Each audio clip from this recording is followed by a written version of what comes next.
दोस्तों स्वागत है आपके अपने YouTube channel Bihar exam help में। दोस्तों बिहार के कर्मचारी चयन आयोग की तरफ से बिहार के जितने भी विभिन्न विभाग हैं, कार्यालय हैं, उनमें कार्यालय परिचारी पद के लिए नोटिफिकेशन निकाला गया है। तो इस वीडियो में हम जानने वाले हैं कि इसकी आवेदन प्रक्रिया क्या होने वाली है, इनकी योग्यता क्या होने वाली है। संपूर्ण जानकारी हम इस वीडियो में देंगे, तो अंत तक वीडियो को देखिएगा। वीडियो पसंद आए तो लाइक कीजिएगा, कमेंट कीजिएगा और अपने दोस्तों में शेयर कीजिएगा। बिहार कर्मचारी चयन आयोग की तरफ से कार्यालय परिचारी जो पद है, उनके आवेदन की जो प्रारंभिक तिथि है वह आपको 25/8/2025 से अंतिम तिथि 26/9/2025 तक है। यानी 25 अगस्त से आपको 26 सितंबर तक दिया गया है। दोस्तों विभिन्न पदों के लिए अलग अलग कार्यालय में ये रिक्तियां दी गई हैं, जैसा कि आप स्क्रीन पर देख सकते हैं। दोस्तों कार्यालय परिचारी विशिष्ट हेतु कुल जो पद है वह आपको 3727 पदों के लिए विज्ञापन प्रकाशित है, जिसमें 35% क्षैतिज आरक्षण के तहत महिला हेतु कुल आपको 1216 पद सम्मिलित है।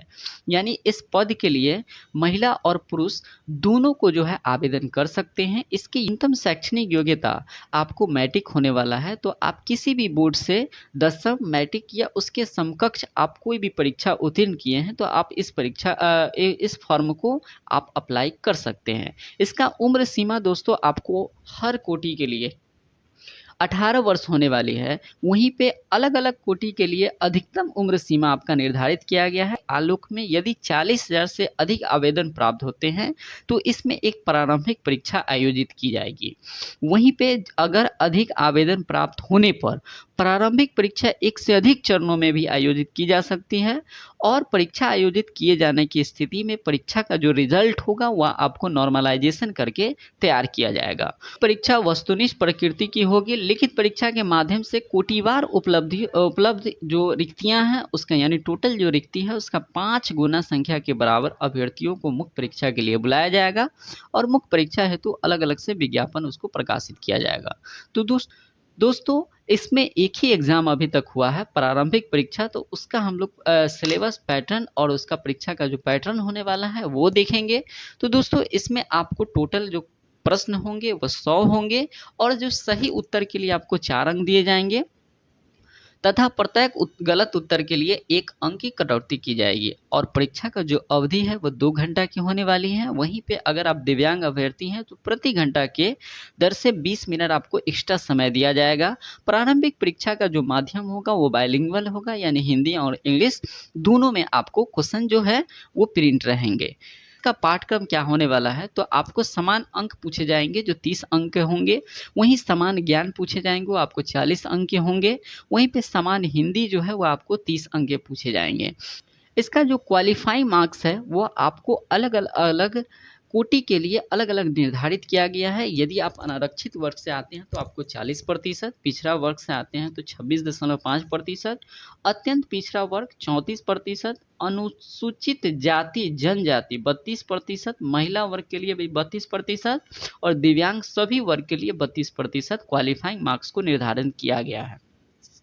दोस्तों इसका जो परीक्षा शुल्क होने वाला है वह अलग अलग कोटि के लिए अलग अलग निर्धारित किया गया है। तो देखते हैं समान वर्ग और पिछड़ा वर्ग, अत्यंत पिछड़ा वर्ग के जो पुरुष अभ्यर्थी हैं उनको परीक्षा शुल्क 540 रुपये। अनुसूचित जाति अनुसूचित जनजाति बिहार के अस्थायी निवासी अगर आप हैं तो आपको परीक्षा शुल्क 135 रुपये लगेंगे। वहीं पे सभी श्रेणी के दिव्यांगों के लिए और महिलाओं के लिए जो है अगर आप बिहार के हैं तो आपको 135 रुपये शुल्क लगेगा। और बिहार राज्य के बाहर से यदि अगर श्रेणी के अभ्यर्थी आते हैं तो सभी श्रेणी यानी सभी कोटि के लिए आपको पुरुष महिला सबको 540 रुपया आपको परीक्षा शुल्क लगेगा। तो कौन कौन से डॉक्यूमेंट लगेंगे अब ये देखते हैं। तो आपको डॉक्यूमेंट में मैट्रिक का आपका अंक पत्र यानी कि मार्कशीट और मूल प्रमाण पत्र यानी कि जो मेन सर्टिफिकेट है वो लगेंगे। वहीं पे आपको अस्थायी निवास है, अगर आप बिहार के निवासी हैं तो आपको आवासीय प्रमाण पत्र देना होगा। आप अगर आरक्षण का लाभ उठाना चाहते हैं तो जाति प्रमाण पत्र या क्रीमी लेयर रहित प्रमाण पत्र आपको, या आर्थिक रूप से कमजोर वर्ग का प्रमाण पत्र है, आप जिस भी कोटि से आते हैं वो आपको लगेंगे। वहीं पे अगर आप स्वतंत्रता सेनानी के पोता पोती या नाती या नतिनी हैं तो उसका प्रमाण पत्र आपको लगेंगे। और अगर आप दिव्यांग हैं और आपको आरक्षण का लाभ मिलना चाहिए तो आप दिव्यांगता संबंधित जो आपके प्रमाण पत्र हैं वह आपको लगेंगे। मिलते हैं अगले वीडियो में, तब तक के लिए धन्यवाद।